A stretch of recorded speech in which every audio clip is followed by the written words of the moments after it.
Pinagbabayad ng Department of Public Works and Highways o DPWH ang LSA Tourist Transportation Corporation, ang kumpanyang may-ari ng nasunog na bus sa EDSA Ortigas Interchange noong Abril 24. Sa liham ni Public Works Secretary Vince Dizon, inatasan ng kumpanya na sagutin ang lahat ng gastos sa pagsasaayos at rehabilitasyon ng nasabing flyover upang maibalik ito sa maayos na kondisyon.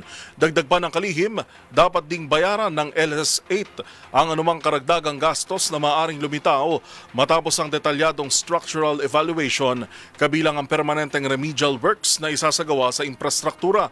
Layunin ng hakbang na matiyak ang kaligtasan ng mga motorista at agarang maibalik sa normal ang daloy ng trapiko sa naturang lugar.